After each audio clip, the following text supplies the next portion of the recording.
സംസ്ഥാന മുഖ്യമന്ത്രിയായിരിക്കുന്ന ഒരാൾ ഡൽഹിയിൽ പോയി പ്രധാനമന്ത്രിയുമായി കൂടിക്കാഴ്ച നടത്തുന്നു. പിന്നാലെ പാർട്ടി അറിയിക്കാതെ, ക്യാബിനറ്റിനെ അറിയിക്കാതെ, ഒരാളെയും അറിയിക്കാതെ കരാർ ഒപ്പിടുന്നു. അപ്പോൾ ഒരു പാർട്ടി എന്ന് പറയാൻ സാധിക്കും?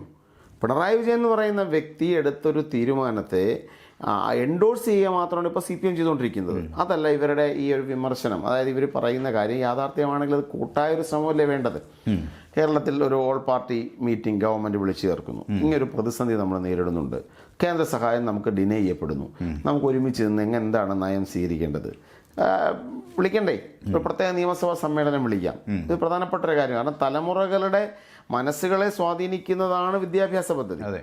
ഇന്ത്യയുടെ ദേശീയത എന്ന് പറഞ്ഞാൽ അതിൽ നമുക്കറിയാം, അതിൽ ഹൈന്ദവ ചക്രവർത്തിമാരുണ്ട്, ബൗദ്ധ ചക്രവർത്തിമാർ, അശോകൻ നമ്മുടെ ദേശീയതയുടെ ഭാഗമാണ്, ജൈന ചക്രവർത്തിമാരുണ്ട്, മുഗൾ രാജാക്കന്മാർ ദേശീയതയുടെ ചരിത്രത്തിൻ്റെ ഭാഗമാണ്, ആദിവാസി ജനവിഭാഗങ്ങൾ, ഇതെല്ലാം. അപ്പം നമ്മുടെ ഈ വൈവിധ്യമാണ് നമ്മുടെ ദേശീയത.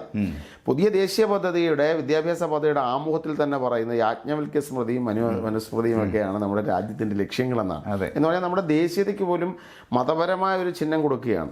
അപ്പോൾ അത്ര ഒരു വലിയ ഒരു ഗൂഢമായ ഒരു പദ്ധതി, രാജ്യത്തിൻ്റെ തലമുറകളുടെ മനസ്സുകളെ സൂചിപ്പിക്കുന്ന, ഇന്ത്യയുടെ രാഷ്ട്രീയ സ്വഭാവം തീരുമാനിക്കാൻ പോകുന്ന ഒരു പദ്ധതിയിൽ, ആ ഗൂഢപദ്ധതിയിൽ പങ്കാളികളാകുമ്പോൾ ഞാൻ മാത്രം അറിഞ്ഞാൽ മതി എന്നൊരു വ്യക്തി, ഒരു മുഖ്യമന്ത്രി തീരുമാനിക്കുന്നതിനെ അത്ര ലാഘവത്തോടെ നിസ്സാരമായി കാണാൻ സാധിക്കുമോ?